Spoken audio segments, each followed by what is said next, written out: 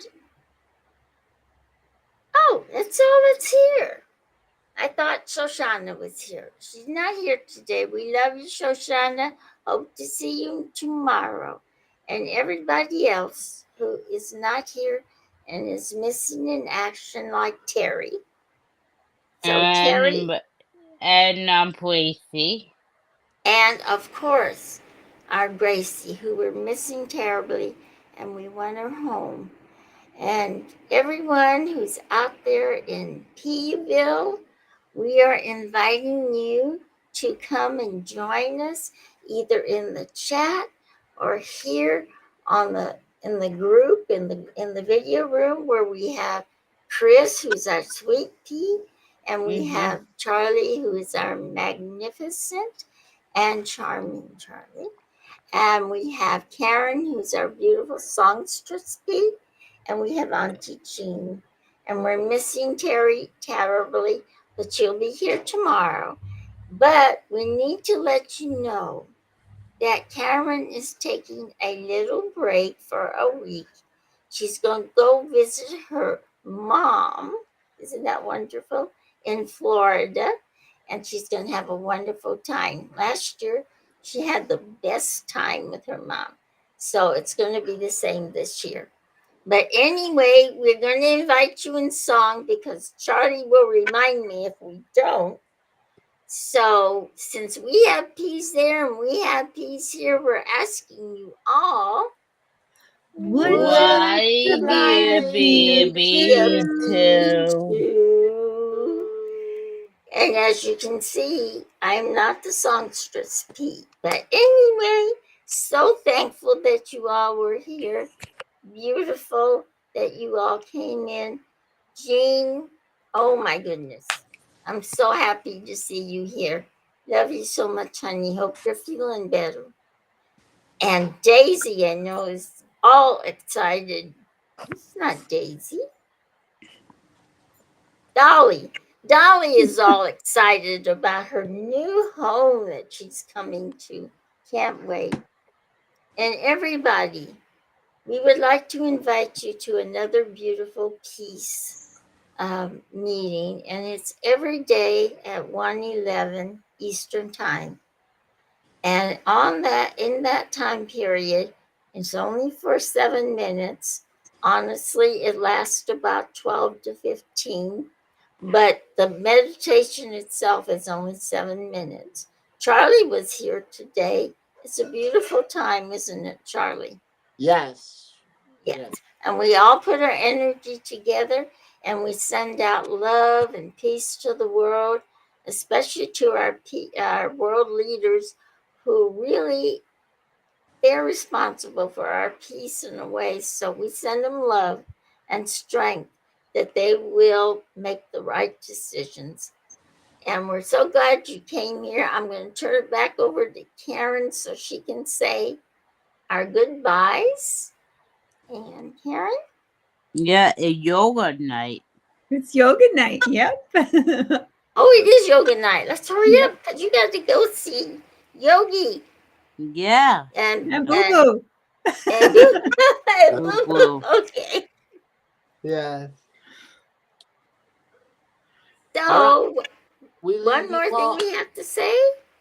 We leave you all. Namaste, Namaste, y'all. y'all. Namaste, you all. All. Love Good you. night, everyone. Bye. Thank you for Maureen coming. and Robin.